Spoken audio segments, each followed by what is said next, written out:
Good day, everybody. This is Adrienne Brown here from Wicklow Screen Dance Laboratory. You're very welcome to join us for this year's Wicklow Screen Dance Laboratory 2022. We are coming to you from Bray, County Wicklow in Ireland, and we are welcoming audience and participants and filmmakers from Ireland, Europe, across the world. So welcome to all of our audiences. I would like to start by thanking the Arts Council of Ireland for its funding for this festival. I would like to also thank Mermaid Arts Centre in Bray, which is hosting us for the coming Saturday's events. And I would like to also thank Whale Theatre in Greystones, who are hosting us on Friday for the Artist Salon. Tonight, we're concentrating on films. We have received wonderful films from across the world, as I mentioned, and we are going to present them to you tonight or today. It's evening here in Bray. And I will introduce you to the panel shortly, but I just want to first say that we send our best wishes for good health to, unfortunately, one of our panel members has had to drop out. Jean-Baptiste Ferriara has sadly come down with COVID, but we wish him well and we wish him a speedy recovery. We will be joined later on by Rafael Molina. But first of all, I would like to just introduce you to two of the background team members. I'd like to introduce you to Hannah Slattery. If you'd like to pop on there, Hannah, unmute yourself. Hi. Welcome, everybody. Thanks so much for joining us. So Hannah will be, she is our production manager, and she will be coming in and out with her throughout the evening, and throughout the week, you're going to see a lot of her and hear from her. And also I'd like to welcome in Sarah Eva Manson, who's looking after our social media and will be fielding our chat here this evening, amongst other things. Hi, Sarah. Hello, very welcome. Thanks, Sarah. So the next thing I would like to do is to introduce you to our panelists, Marisa Hayes and Franck Bouleg. Marisa Hayes and Franck Bouleg are to the forefront in theory and practice within the growing field of European dance and film. They hold influential positions as directors of Festival International de Video Danse de Bourgogne, France. Franck has a master's in film studies from La Sorbonne, the Université de Paris. He is a filmmaker, editor, and producer of more than 12 films that have toured Europe, Asia, North and South America. Marisa has a Master of Arts and Letters, Visual Studies, specializing in screen dance, and is editor-in-chief of Prépare Carrière de Danse, a dance research journal published by La Briqueterie Choreographic Development Center in Paris. Franck and she are PhD candidates and have a 3-year cooperation agreement with La Briqueterie to promote screen dance via screenings, roundtables, and production residencies. Marisa and Franck, would you like to pop on and say hello? Hello, everyone. Hello, everyone. Welcome. Have a wonderful screening. Thank you.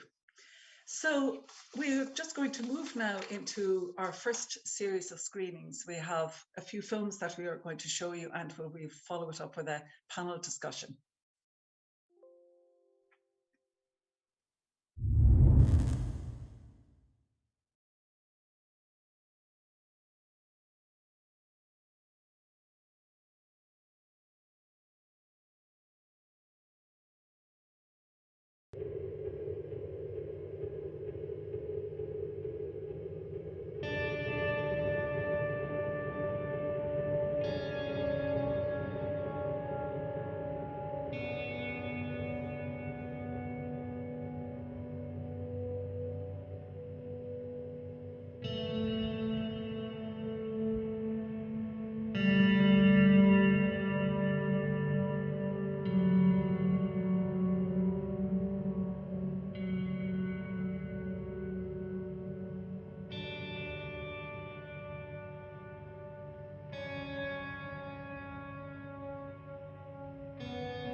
I do this for you, not me.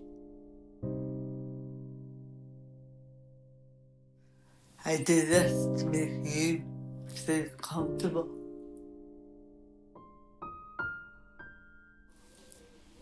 Are you feeling comfortable?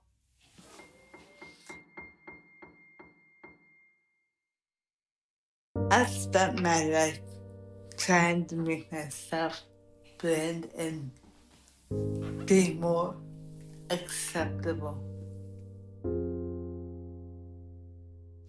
And I've been conditioned by you. I used to think they won't notice me if I'm skinny or quiet, but who wants to blend in? I feel a bit like we lose colour as we age.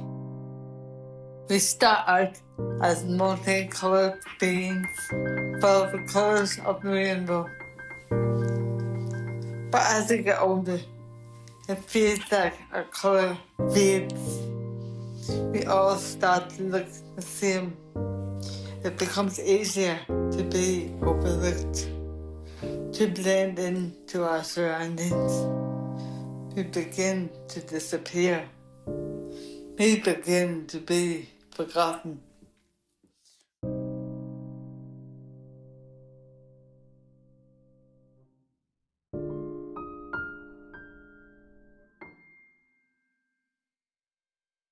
But your preference would be for me to be erased anyway, to be removed as a blip in this beige world. But I will never be beige.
Dear you, hi, it's been such a long time since we've been in touch.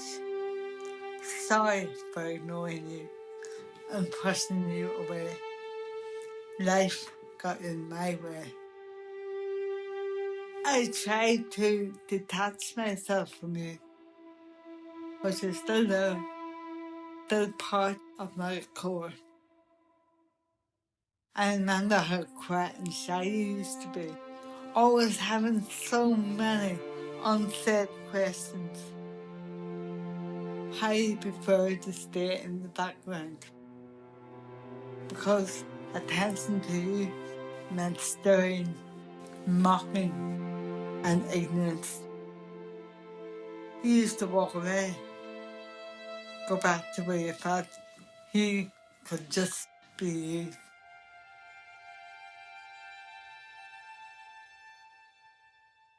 You escaped being you in books, drawing, dreaming, and dancing alone.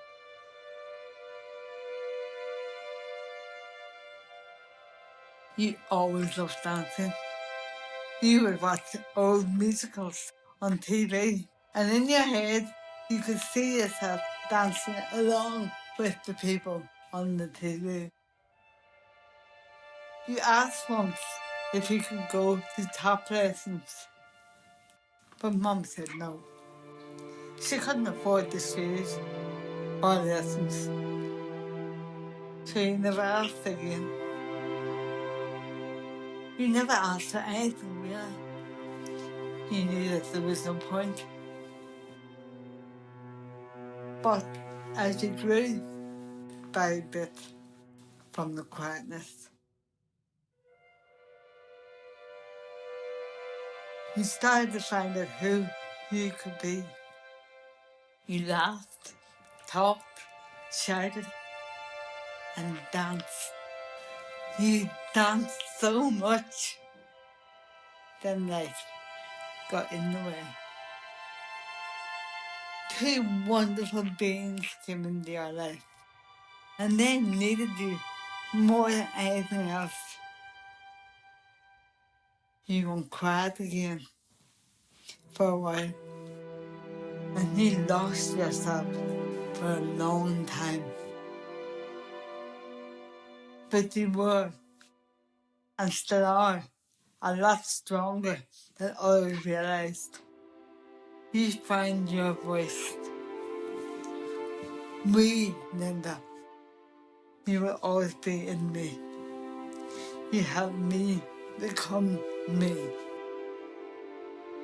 And I love you for that. With fondness, Linda Elizabeth. P.S. When you get older, try not to say yes to things you really don't want to do. It's okay to just be yourself. You were never made to fit in. So stand out, head held high, and let everyone see who you really are. And remember to love yourself.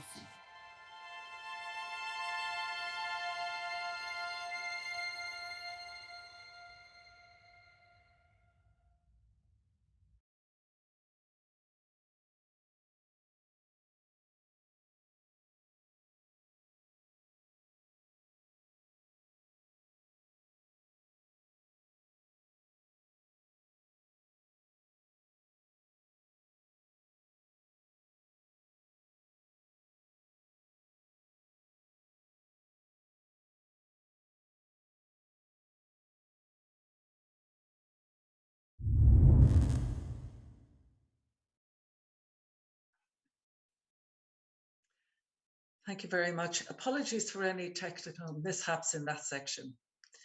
So I'd like to invite Marisa and Frank to join in the conversation. And first off, I would also like to say, if any of the artists are here today with us who have submitted works for this evening, please make yourself known in the chat. Please feel free to comment and to interact through the chat with any of our panel members. We'd love to hear from you. So Maurice and Frank, tell me a little bit about what you think are the origins of what is screen dance. Hi, everyone. Thank you. It's a really great question, I think, to come back to the root of screen dance. And although it's something that the screen dance community, artists and researchers and educators are still debating regarding the precise definition, the kind of widest international understanding of screen dance is choreography that's been created specifically for the screen in collaboration with audiovisual materials. So that means that the choreography has really been imagined with the camera movements, with the movement of editing, and any other technological special effects or materials that one can incorporate into a dance. And it's interesting that this is actually something we see at the very root of cinema. When it first arrived at the end of the 19th century, some of the very first films were dance films, but they weren't just simply cameras that were planted in one spot and captured dancing. They were films that proposed, for example, hand-colored film stills, and these changing colors gave a different dimension to the dance. So very early on, we can see that there was an immediate interaction between the material of film and the world of choreography and dance. And ever since, it's evolved alongside technological changes, advances in editing materials. And today, with the rise of digital tools and the accessibility of digital tools, we've seen a huge explosion of works of screen dance. It's become a lot more democratic in the sense that many people have access to the tools that they need to make and share a film, which hasn't always been the case. Yes, I think it is very true that very often people come to us and tell us or ask us if screen dance is a new art form. And it is not. It is definitely something that goes back to the root of cinema, to the very moment when cinema was created. So it's over 100 years old. It hasn't always been defined or thought of as screen dance, but even before the definition came, there were already people making films about dance that can be considered as screen dance.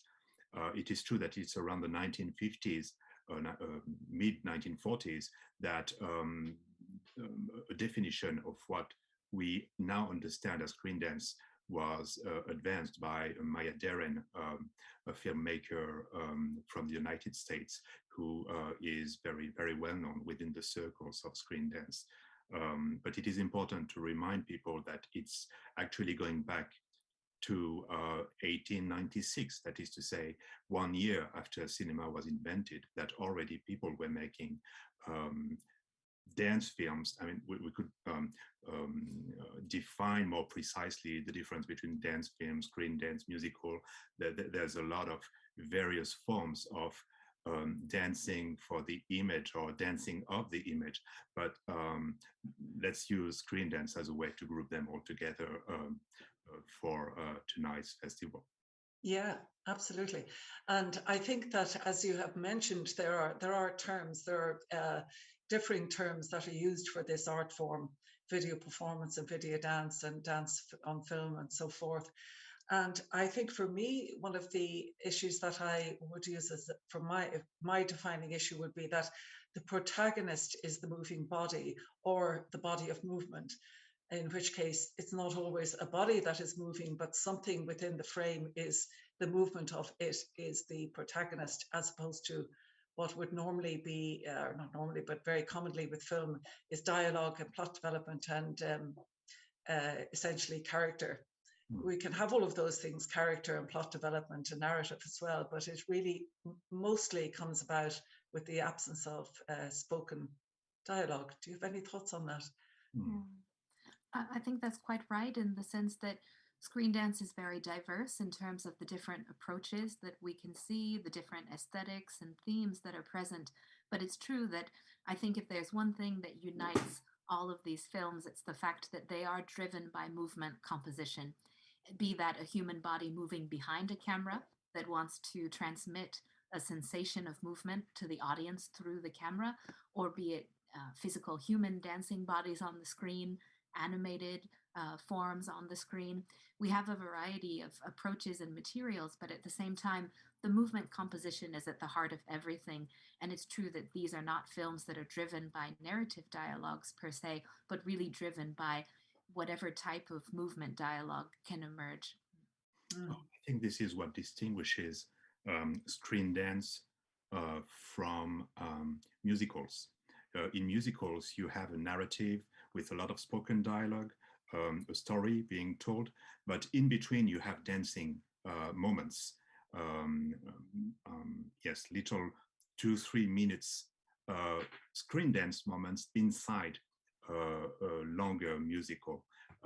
In screen dance, we do away mostly with this narrative aspect of the filmmaking and focus only on the dancing and on the interaction between the dancing in the image, that is the dancing of the performer, and the dancing of the image, because that's a very important element in screen dance. There is an interaction between the performer in the image and the person behind the camera. They are a part of a pas de deux. The two are dancing with each other.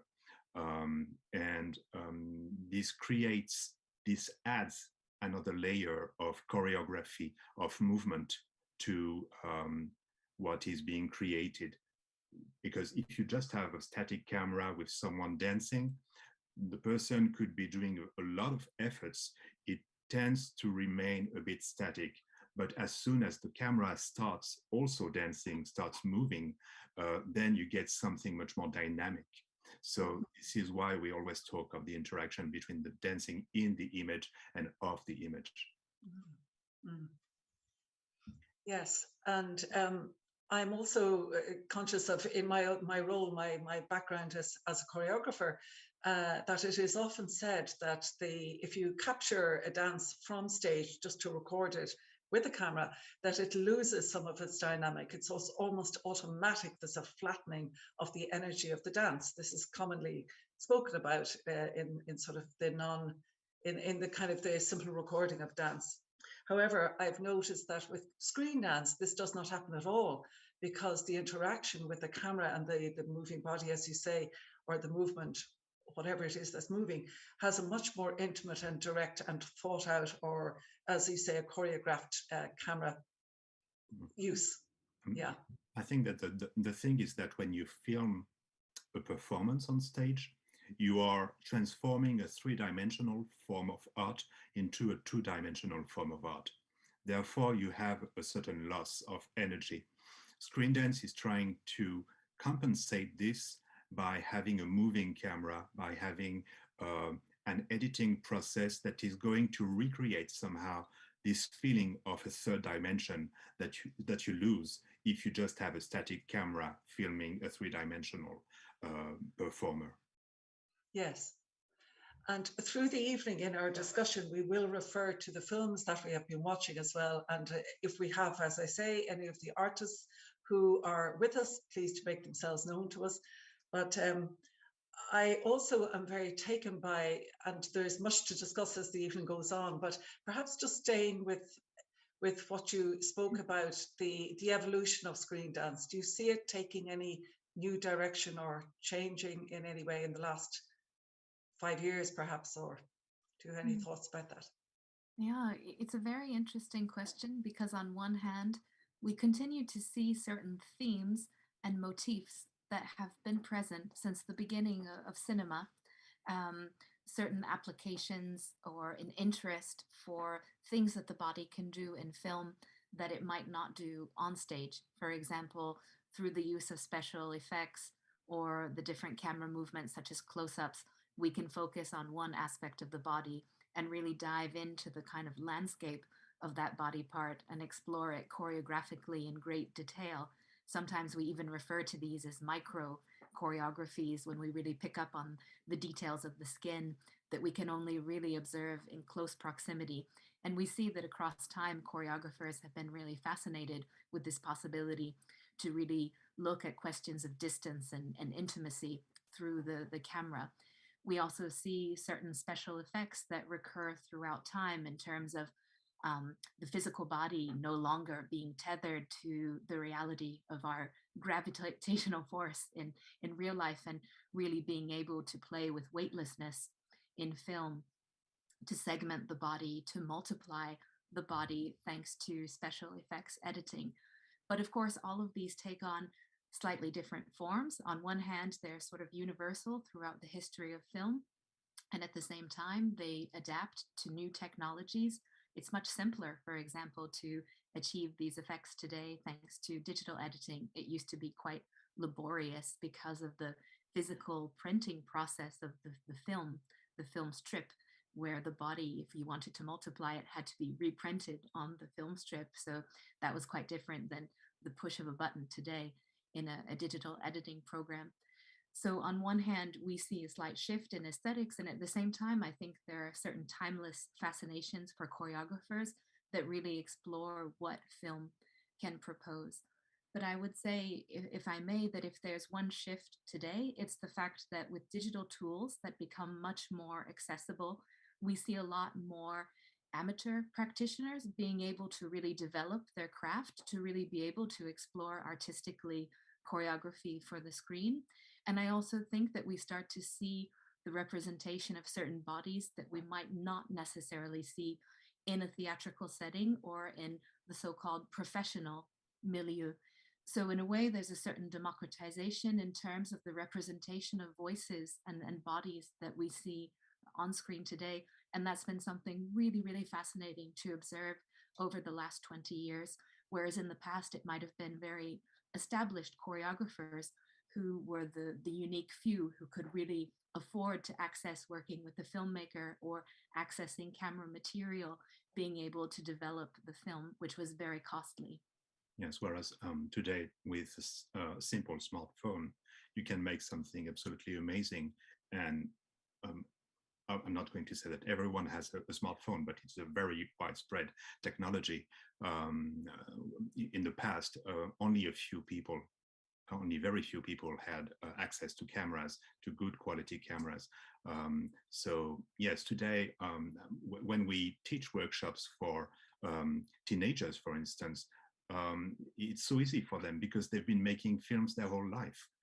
They've been using their smartphones to make works of screen dance without even knowing that they were making screen dance. It's just natural for them.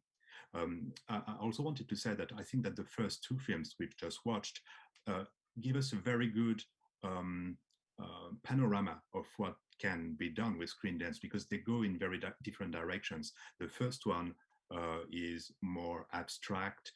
It's more about a certain aesthetics that plays with the image and plays with the body, whereas the second one is closer to a documentary.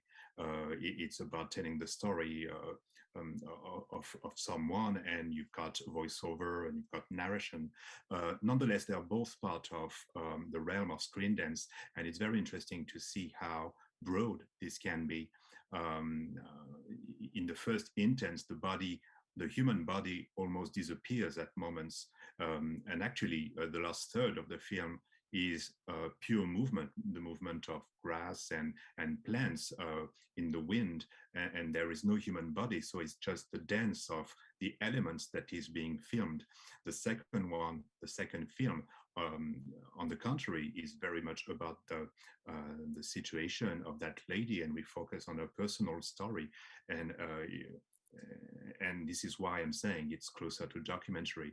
And a good film to understand how you can incorporate all of this together is the film Pina by Wim Wenders. That was about Pina Bausch. I think it was made about 10 years ago. And the film has a lot of a wide variety of dancing in it, from stage performances being filmed to documentary moments to screen dance. So it's interesting to see how they can all coexist, all cohabit together. But yes, the first two films really give us two very different visions of what screen dance can be.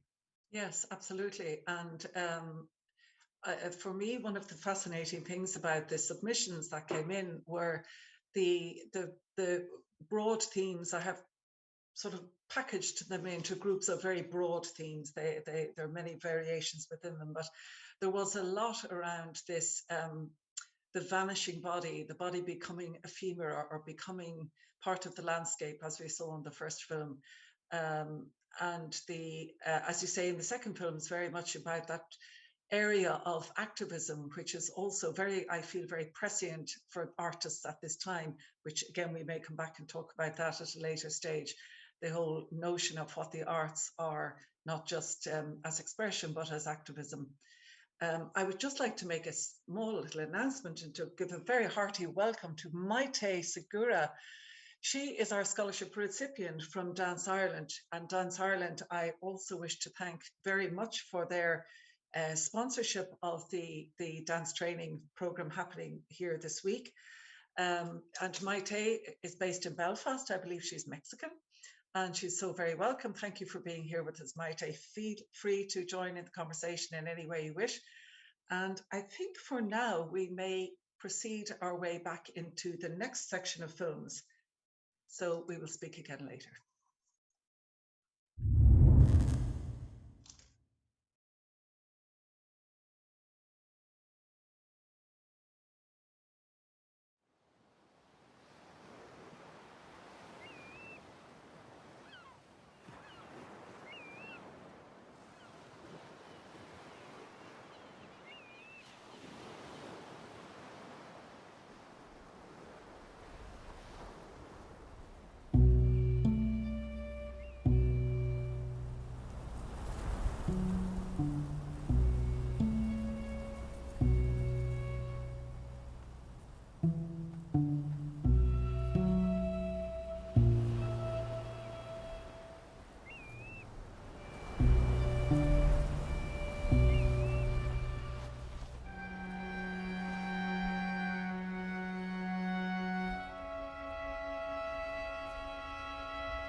Look at the deer.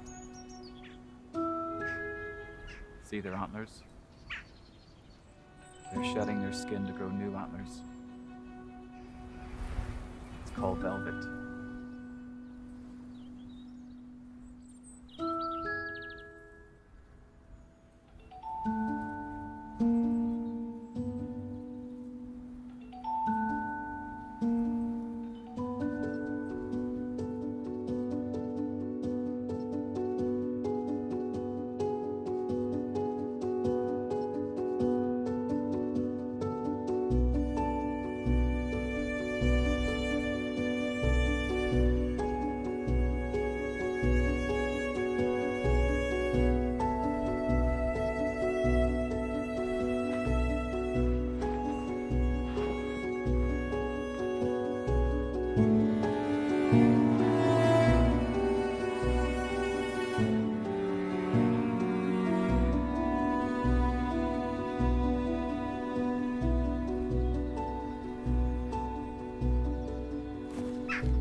بفعل العادة أو قلة الخيارات التي أتيحت له، انتبه أحمد مداح إلى ذلك التكرار الذي سخر له ماضيه، فقد عاش يدون في أجندته ما يحدث له حتى بلغ من العمر أقصاه.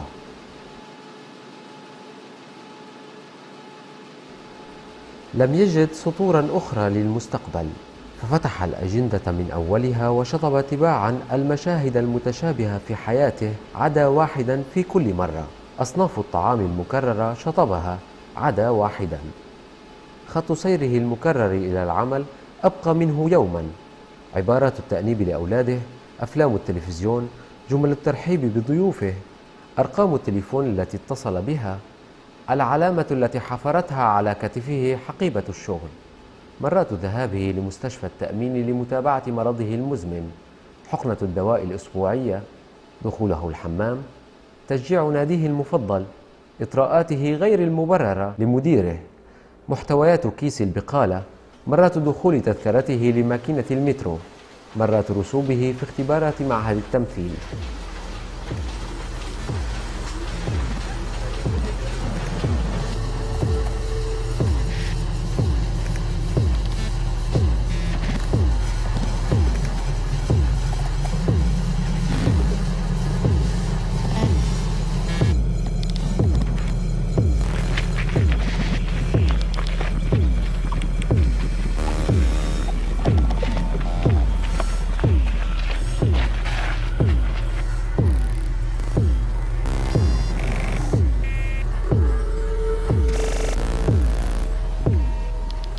نسخ رقمه القومي في كل استمارة ملأها وكل طلب قدمه لموظف حكومي، المضمضة الصباحية أمام حوض الحمام، شد سوست البنطلون، شكاوي زوجته من السمنة، فتح الثلاجة، إلقاء القمامة، دفع القسط الشهري، زيارته للقرافة كل جمعة، وبرطمانات المربى التي تحتفظ بها أمه بعد استخدامها لنفس النوع والحجم والطعم سنين طويلة. أحمد مداح نقل المشاهد غير المشطوبة في صفحات فارغة بكراسة قليلة الأوراق، فملأ السطور جميعها عدا سطرا أخيرا وحيدا فارغا ليكتب فيه اسمه الجديد بعد حذف حروفه المكررة.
شارع شحيح الأشجار كثير السكان، به بضع شجرات متنوعة الفائدة بين الرائحة الحلوة والألوان المبهجة والأثمار. تخالفهم شجرة قديمة لا يعرف السكان لها اسما، ولا تزهر أو تطرح إلا في الصيف. فتعود نفس المارة رغم مضار الشجرة أن يستفيدوا من ظلها الوحيد في الشارع وقت الحر الشديد.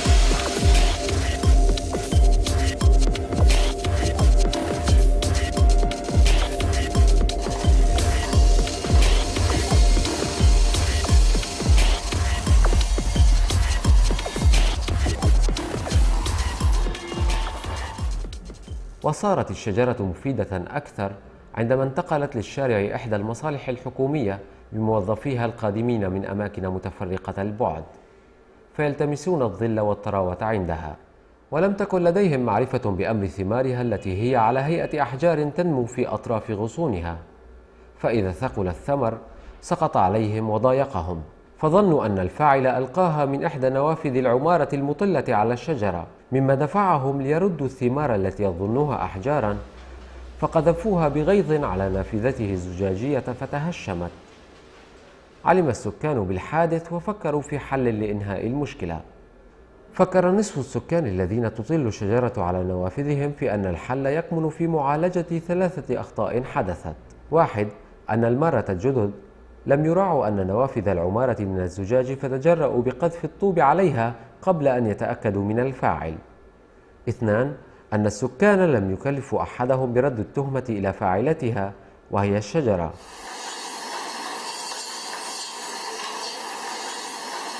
3. أنهم لم يقطعوا الشجرة لتجنب ما تجلبه من مشاكل. وفكر نصف السكان الآخرين في 3 أخطاء أخرى. 1.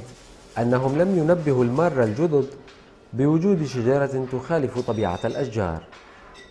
2. أنهم جعلوا نوافذهم من زجاج في وجود شجرة الطوب. 3.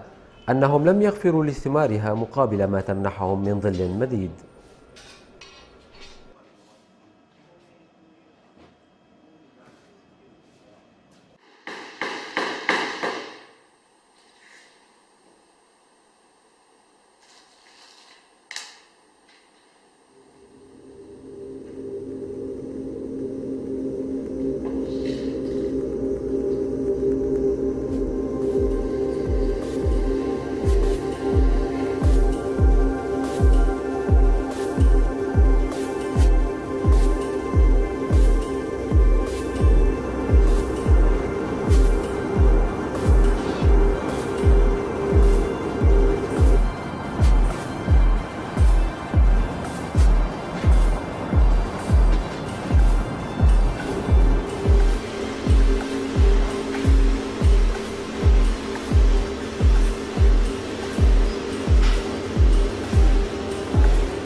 رشاد يخشى الماء، ويوم اضطر لقضاء مصلحة في إحدى الجزر النيلية نصح بركوب فلوكة تنقله للجزيرة. من على المرسى مد رشاد طرف قدمه تجاه الفلوكة المستعدة للسير، أمسك بعمود المرسى أثناء تثبيت قدمه الأولى على طرف الفلوكة، فضغط بمشط قدمه ضغطة خفيفة ليتأكد من عدم تأرجحها ومدى إمكانية نقل قدمه الثانية إليها، فثبت قدمه الأولى مستمرا في الإمساك بعمود المرسى، ثم نقل بسرعة قدمه الثانية إلى طرف الفلوكة فضبط توازنه.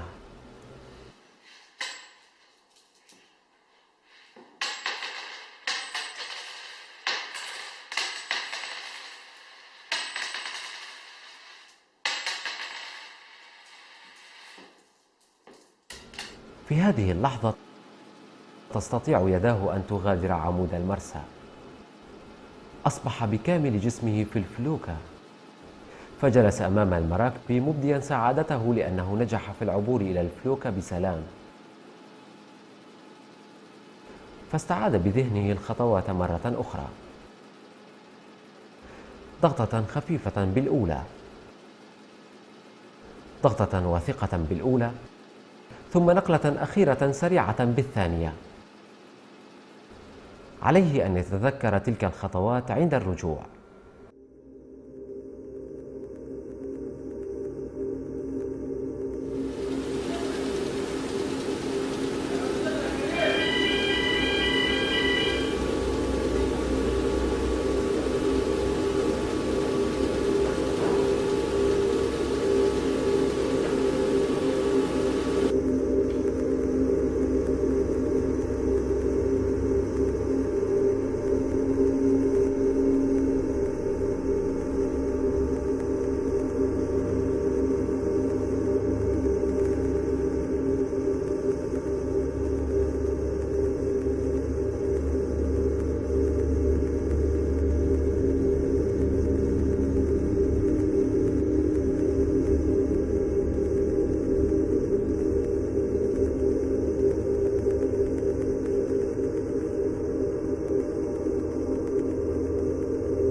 이번 역은 청담역입니다. 전동차 출발합니다.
So welcome back. So we had a question in from Maite about the issue about the term screen dance, and we'll have a look at that in a moment. We'll have a little conversation around terminology in this art form. We will also have a look at some of the diversity, the issue of the diversity of the pieces that have been shown tonight and will be throughout the week. And we will also look at and review and have some conversation around the pieces you have just seen, the films we have seen.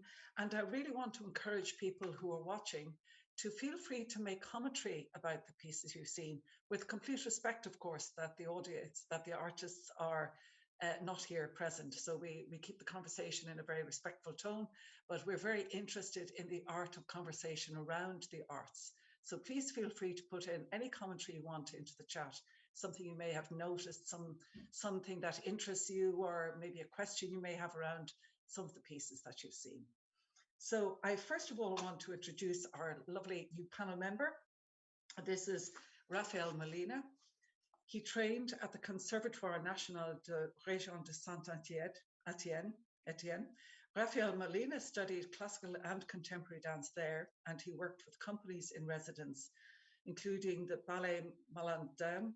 At the Saint-Chamond National Dance Competition, he was awarded the first access in 1998 and the gold medal in 1999, jury under the direction of Alain Devez of the Paris Opera Ballet. A Sciences Po Paris graduate with a master's research degree in political theory in 2011, he was awarded the prestigious Fulbright Scholarship from the US government in 2012 to study the Graham technique in his New York cradle. In 2013, he joined the Young Ballet of the Martha Graham School, which is called Graham 2, and he danced the repertoire there. He regularly teaches Graham technique at the Harmonic Studio and the Rick Odlum's Training Institute in Paris. In 2017, he founded Graham for Europe, an organization based in Paris that promotes the teaching of the Graham technique, connecting European professionals through masterclasses, meetings, conferences, and exchanges with New York. Welcome, Raphael. So, if we can maybe bring our panel back in, we have Marie Saint-Franck and Raphael joining. So, what about that term screen dance? Marie Saint-Franck, do you have anything to say on that? I think it's an interesting question because it's one that really reflects the language that one uses, the culture in which one is living. There are different terms that are used internationally, and there are also terms that have evolved with time. So screen dance is the current term that seems to be the most widespread in English. It's a personal preference of mine because it's not medium specific. I like screen dance because it means that we're not necessarily speaking about a film that's projected in a cinema. It could also be a work of screen dance that's made for installation format that could be shown in a museum or a gallery setting. It could also be a work of screen dance that was made specifically for the internet. There are many different outputs and formats for screen dance today. So screen dance really encompasses all of those. But I believe that the question also mentioned the term dance for camera. This was a term that was used a lot in the 1990s and early 2000s in English, and one that a lot of people still identify with. There's also the term video dance. Video dance is one that's also used in many Latin-based languages. So we talk about video danza in Spanish, and we talk about video danse in French. So all of these things, despite certain variations and debates that still exist within different screen dance circles, essentially we're talking conceptually about the same thing, which is choreography created specifically for the screen in collaboration with audiovisual tools. Mm-hmm. And I just did want to mention too that there's also this question of time, of evolution of terminology. So Franck mentioned earlier Maya Deren, a very seminal figure in the creation of what we know today as screen dance. But in her time, when she was working in the 1940s, she coined the term film dance, but she put the two words together. They were attached so that there was no distinction to really look at the hybridity, the interaction between the two. Of course, at the time, there was no video available on the market. So film, she was still working with film strips. So film dance was another term early on that was also very prominent, and that's part of screen dance's history. Some people also talk about choreo cinema. So we have a variety of terms to really speak about the same thing. And the reason, I suppose, why dance for camera has sort of, I wouldn't say disappeared, but it is much less used today, is because we like to think in screen dance that there is an equality somehow between the filming and the dancing, whereas dance for camera puts dance in a position that is inferior to the camera being the final recipient of the dance somehow and deciding how it's going to be filmed. We find it's much more interesting when there is an interaction, a creative interaction between the two art forms, when the dance becomes cinematographic and the filming becomes choreographic. Yes, and I would feel from my own perspective that screen dance or dance for a film has really expanded the whole idea of choreography or expression in dance. And for me, it's just one other facet. And I also feel that it draws in so many other artists that are not dancers. You know, there are many composers, writers, filmmakers who don't have any knowledge of movement as such, but they're drawn to work in this way. So they bring their authorship really into these pieces of work. I was wondering, Raphael, with your, as a very physical dancer, a person who's really occupying your body, how do you feel about the issue of dance on film or screen dance? I have done some, and I have to say, what was always surprising is as a dancer, there are things that are really hard to do, and there are things that are less hard.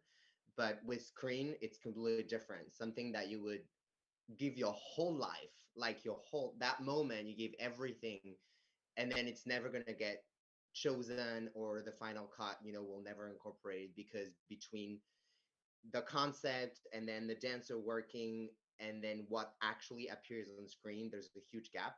But the moments that somehow you don't put so much energy into, but you're just present, and something, I don't know, magical happens because there's a light, or because the person behind the camera gets very inspired by it. And literally you weren't doing much, but then when you see on screen, it's really hard to believe what you're doing. So you have this kind of reversed habit, because when you're going on stage, you can't hide anything, you can't cut anything, and so something casual for the dancer can look amazing on screen. But I also have this always image that because you're using technology, and some of the films we just saw are using, for me, a lot of technology. I have no clue how they do that, how much money they need. Like, for me, it's amazing. But it's stunning to see that though they use technology, I see something extremely human. I see their vision, I see their sensitivity, and the fact that they use technology compared to someone being in front of you in the same physical space does not take anything from the human artistic aspect of it. And to me, this is quite stunning, that technology is not getting in the way of what we need, right? Expression and communication and sensitivity. So I'm really new in that world, but it has so much potential.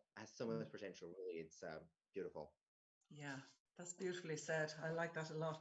And maybe that leads us into the next point that we were going to look at, which is when we look at the works overall tonight and throughout the next few days, the diversity from across the world and the different. Do you have anything you'd like to talk about that, Frank, regarding the fact that are there trends and tendencies with parts of the world? I'm not asking the question very well. What I really mean to say is we have collected films from across the world, different areas, different kinds of backgrounds. And do you think this is coming through in any of the films in any kind of noticeable way? Or Marisa or Raphael? I think it's today it's clear that screen dance is present on every continent. We see films from every continent.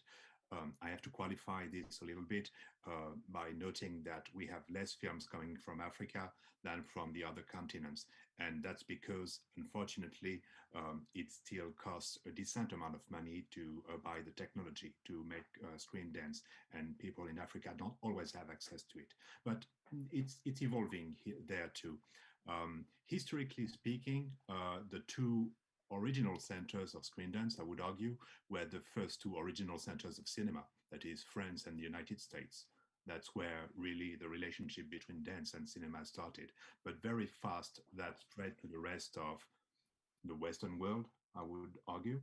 And today, really, you see screen dance in Latin America, in Asia, in Australia, in every part of the world. And the films that we've just seen are a very good example of this, because we had films coming from South Korea, an Egyptian film that was made partly in Japan. We had a French film. We had a film from Lithuania, I think. So it's very diverse, and it's really spread all over the world. But perhaps Marissa wants to add something. I suppose I always hesitate a bit to generalize about tendencies, even though I think there are some, and in different ways, depending on the curation of each festival or platform, they reflect certain economies in which people are working in terms of what type of support, what type of equipment they have access to. And then, of course, we can also talk about certain cultural tendencies that might reflect certain other aspects of a culture. I always hesitate to share them because, again, I never want to generalize or enforce stereotypes. But for example, a very broad idea is that Japanese cinema is often slow, has a slower pace, takes its time to develop, as opposed to a more Hollywood action style that might be very fast-paced with a lot of cuts. Those are just two styles that one could oppose. And it's interesting in screen dance terms to think about what that means in terms of rhythm, in terms of representation of the body, in terms of how bodies inhabit space and what they're doing and at what rhythm. But once again, there are exceptions in every culture, so I don't want to generalize. Yes.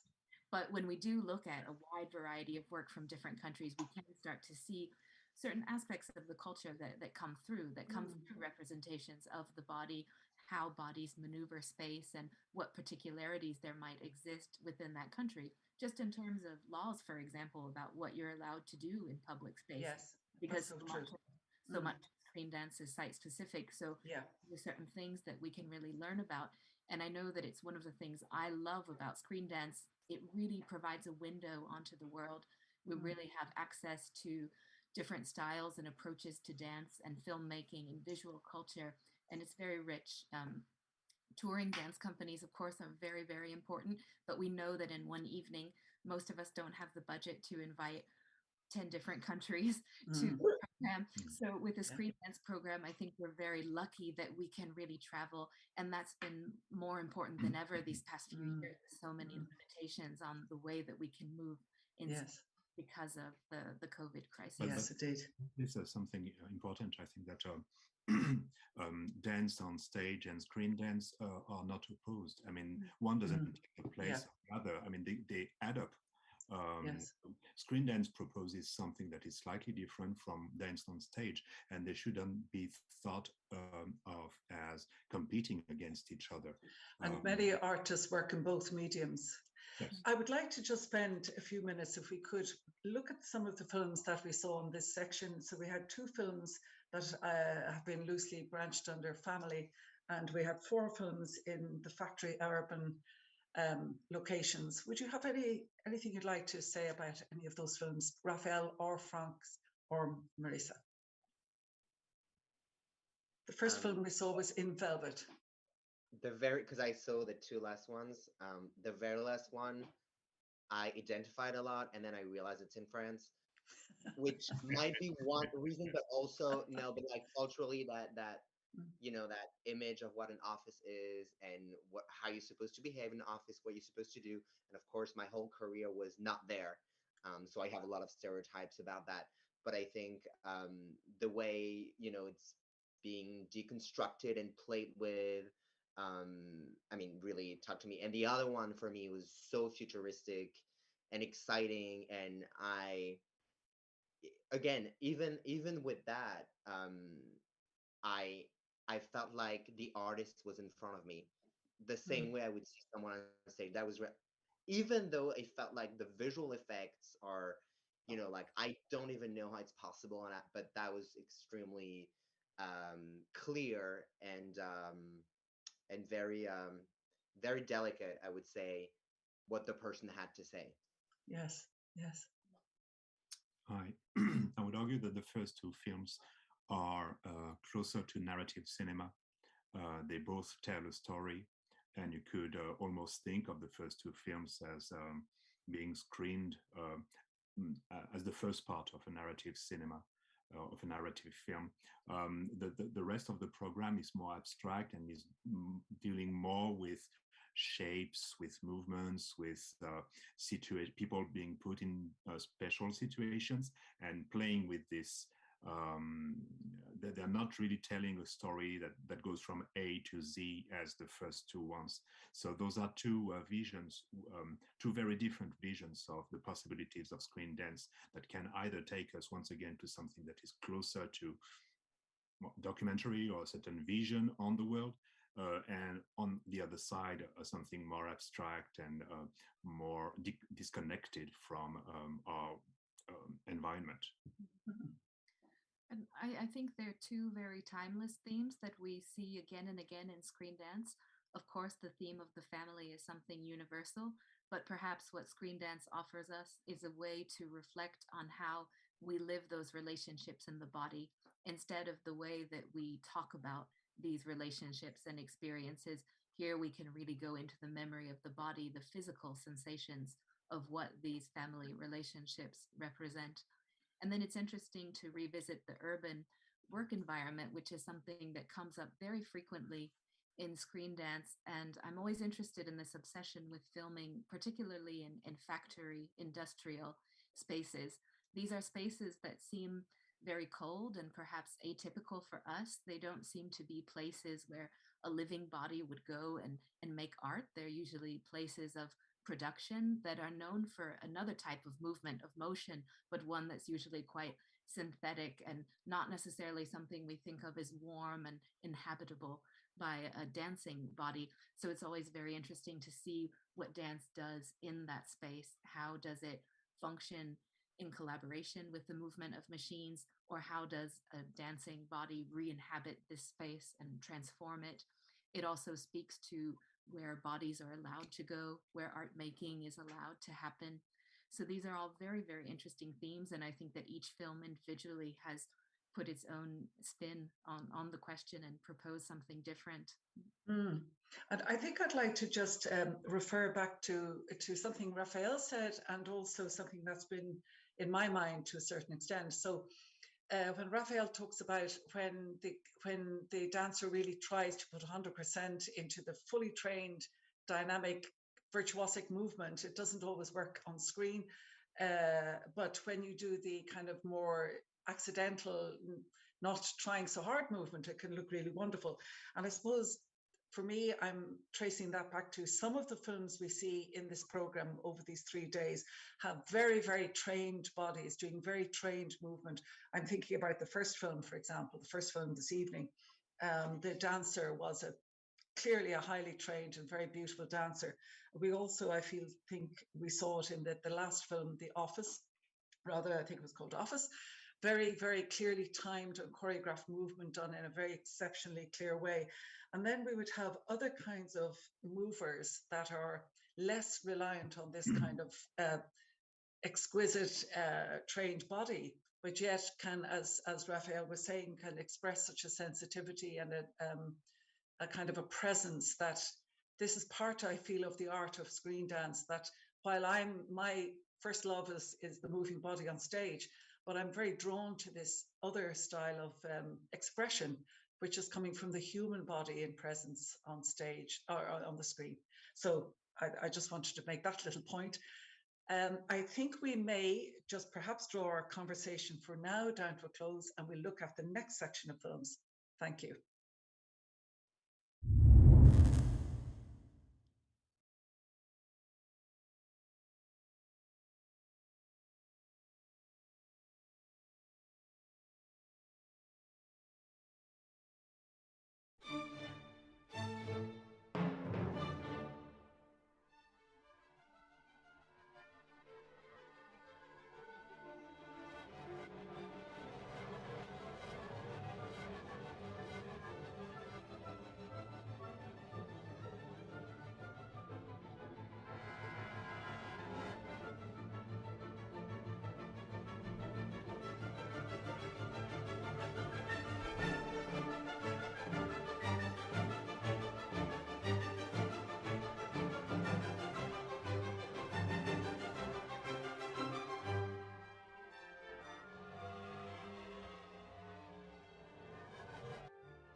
Caracol, col, col, saca los cuernos para el sol, que te vienen a buscar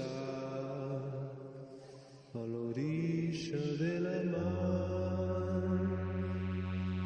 Caracol, col, col, saca los cuernos para el sol, que te vienen a buscar a la orilla de la mar. Si vos vienes y yo voy, ¿dónde está tu corazón? Tengo que saber si yo tengo un poco de razón. Si vos vienes y yo voy, ¿dónde está tu corazón? Tengo que saber si yo tengo un poco de razón. Caracol, col, col, saca los cuernos para el sol, que te vienen a buscar a la orilla de la mar. Caracol, col, col, saca los cuernos para el sol, que te vienen a buscar a la orilla de la mar.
sick in March and I had the virus. I was sick with the virus.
Space, space, space, space, space, space, space, space, stories, earth, language, memory cells, body moving, body moving, body moving, body moving.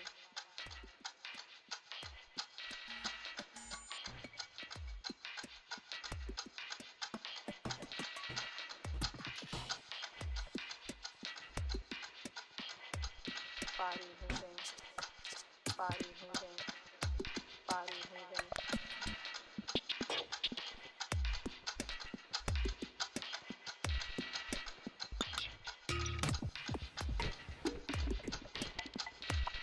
I have a thought about this time and aging and aging and aging. It's been really interesting not to be in public, not in this time in public. I was sick in March and I had the virus, and so I've really been at home. Virus. The process of getting better. There's some sort of recalibration that's happening on the body, mind, spirit level. Explorations on the body level. Body, mind, spirit level. There's some sort of recalibration that's happening on the body, mind, spirit level. I think across the globe. And I'm having an experience of the intimacy of this moment. There's like a rebirth of my skeletal system, the intimacy of this moment. And all of that is feeding into the aging process in a very different way. Everything we experience forms our process, right? So I just keep coming to the intimacy of the now. How that intimacy is comforting me in my own aging, especially in response to the being sick. And it's been really surprisingly satisfying to have a process that feels anew in their bodies, minds, spirits, minds, spirits, minds, spirits.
you very much. What a beautiful selection we've seen.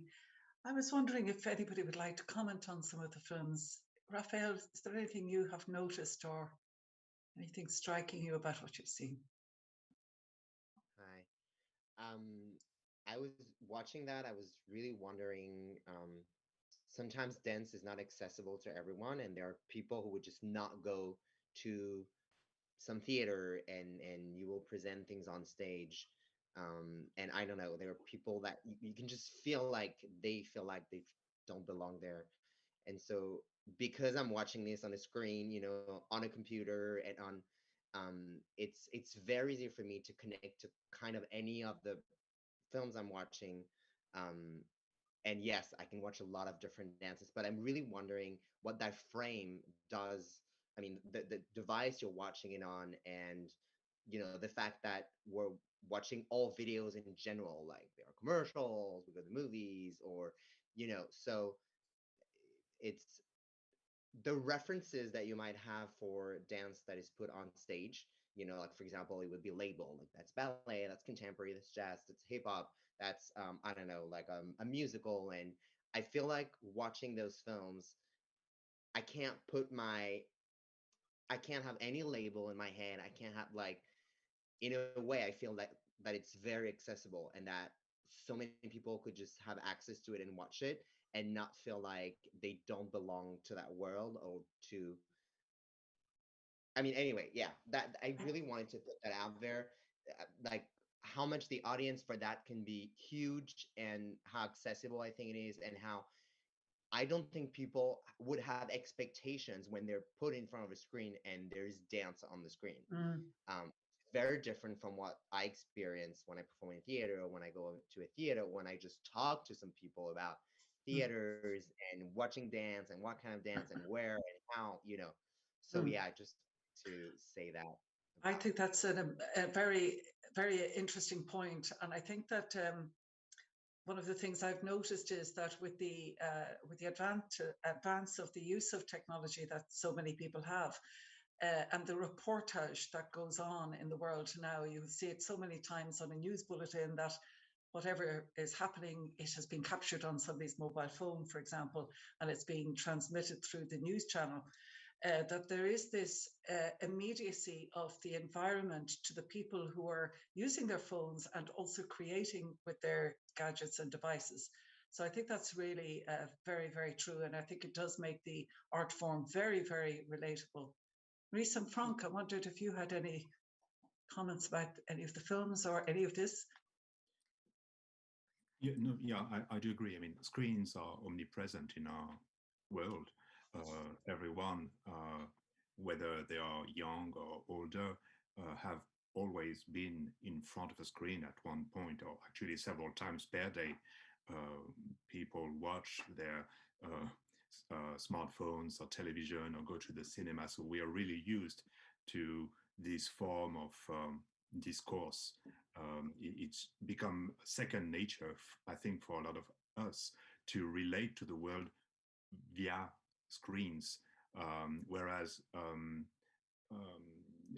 it's become a bit more distant for some people, at least, to understand and to read what's happening on a stage.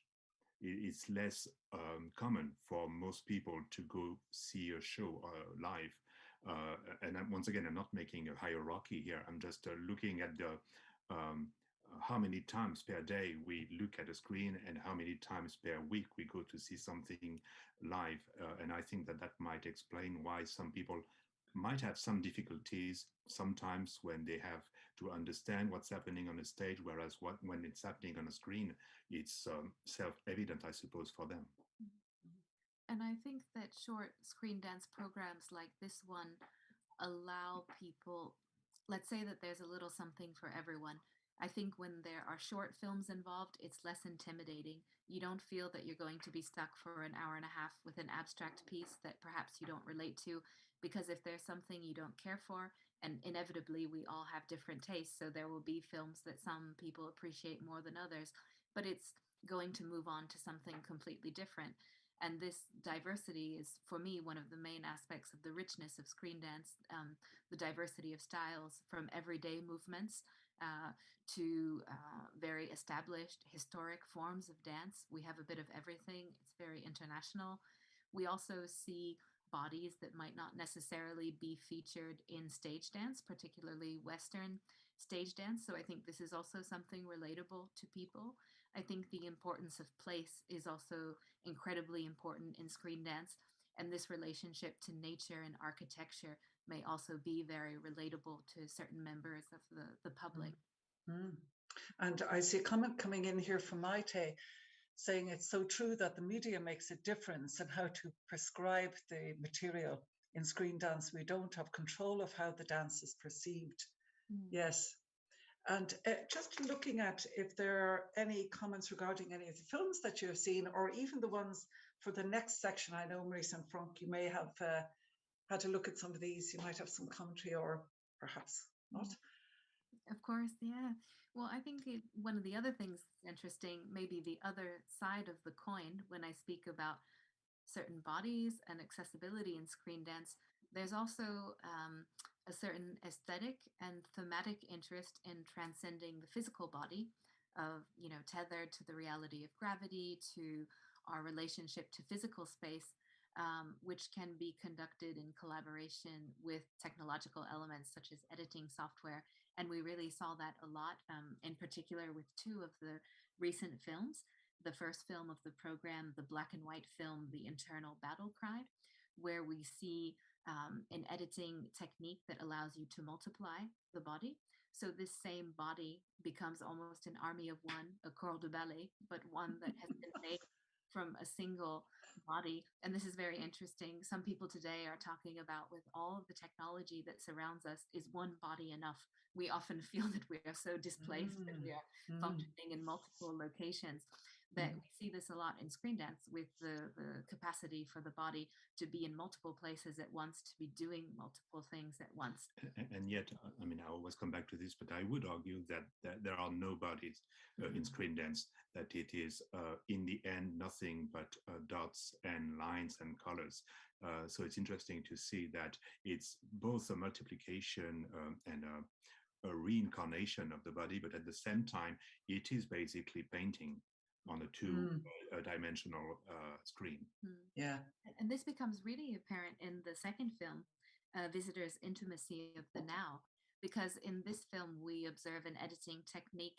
It's a special filter program that allows you to make the dancing body transparent and to have it filled with other elements. So in this case, it was the landscape that really came forward, or the dancing body, a smaller version of it inside the back silhouette of the dancer portrayed large on the screen. So once again, there is this idea that the body is completely transformed by this relationship to editing, to post-production techniques, and what type of body, because as Frank mentioned, it's not really a physical body anymore, but pixels, light, I would argue light for early cinema. Or I mean, the last film is actually very painterly. Not the last film, A Visitor's Intimacy of the Now, when the elements are being projected inside the body in movement, it becomes very painterly, and you could argue that it is really a painting in movement. So once again, to come back to the diversity of screen dance in Tierra, the last film of the program that we've just seen, we have a very different approach, which doesn't necessarily use editing software to physically manipulate the body. And at the same time, the body in the landscape is portrayed very differently, thanks to the relationship it has with the camera, that journeys around it, that goes inside the dance, that pulls back and away. So we have a variety of approaches, but once again, that kind of underscore the collaboration that's happening choreographically between the editing and the camera work, and how all of them function together to create the final choreography. And also a certain color palette with that last piece, Tierra, something of that dusty, orangey, dusky color, which is very much reflected on her skin. So again, very painterly, but I think very consciously chosen to bring that kind of, it feels like a very intimate piece. And just a small comment, although I don't, it sounds very, yeah. Well, my comment is that that kind of a film feels very feminine, whereas for example, the martial arts one feels very archetypally masculine. So I've noticed that there are, and I very much enjoy these different textures of film that represent certain kinds of receptivity or pushing out into the world, which is so typical of the martial arts tradition. And just if we could really briefly look at the next section, the portals. Maurice and Frank, I think you've I'm personally very interested in the motif of the window, which we were discussing this earlier, can also be connected to what we've all been experiencing during the past couple of years, to the global pandemic, and to the fact that we were trapped inside with only windows. We would say room with views towards what was outside. And this reminded me of a research I had been doing about windows, which somehow connects with this. It's interesting to know that historically speaking, windows were designed to let the light in or the window. But that little by little, they have become more about letting the gaze out, about watching what is outside the house. And I think that this is very true of these films and about what we've been experiencing with the pandemic. It's about looking out. It's about finding a horizon to project ourselves towards.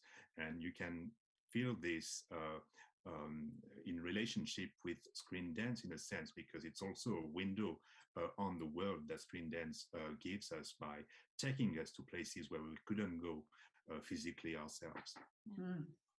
And I think even though windows are kind of timeless themes, I think that they really speak to our present situation in terms of the reflecting that people have done in terms of their inner life, what's inside, and then their relationship to the external world in terms of ecology.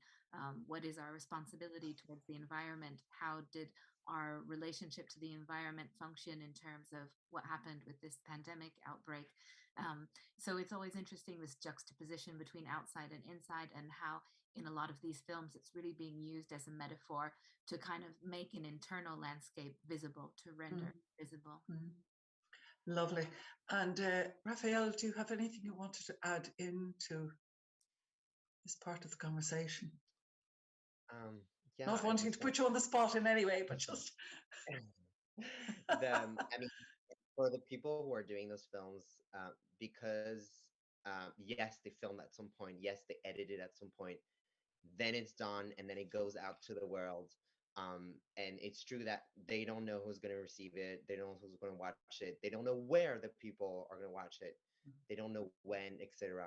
So there's because that, I mean, my experience of dancing is so influenced by the fact that it's ephemeral, and that, I mean, maybe tomorrow I can't dance the way I danced 2 days ago, but the fact that you do create those mini worlds, because every video I've seen, it really feels like this mini universe, this mini world, and that it can survive more than just like the moment is quite exciting, because it means that I mean, right now I don't know if there are clear screen dance movements, or but for sure this is going to be there.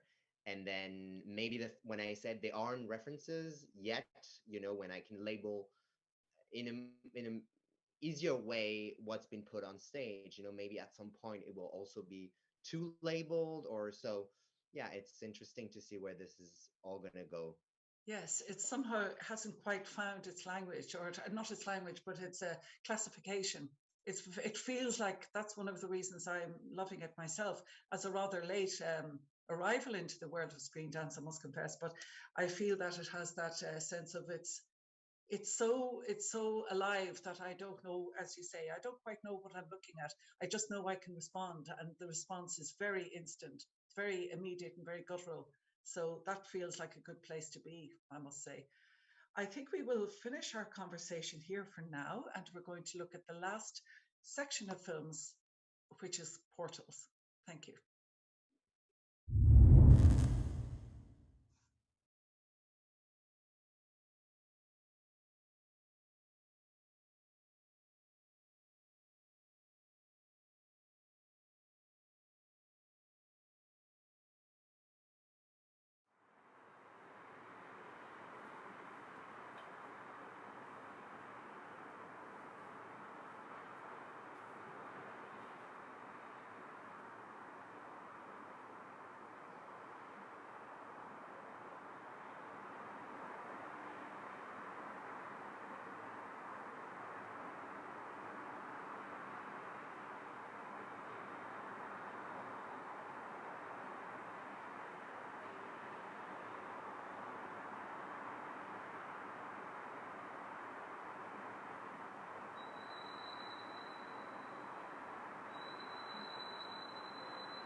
Thank you very much. So that wraps up our first evening of Screen Dance of Wicklow Screen Dance Laboratory 2022. My sincere thanks to Rafael Molina and to Frank Bouleg and Marisa Hayes, to all the backroom team, especially to the artists and those who created the films. I'd like to say that our screen dance training is underway, our intensive dance training is underway, and we will have 2 more screenings tomorrow and on Thursday.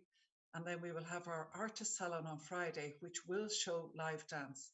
And it's going to be in Whale Theatre in Greystones. And in fact, it is one of the first occasions that a selection of live dance from contemporary modern choreographers will be performed in Greystones. So please come along to that. We'll also have films on show as well.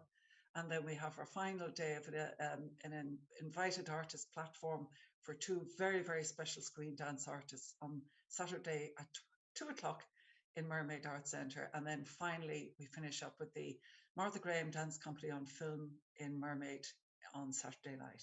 Looking forward to seeing you all throughout the week, and thank you very much.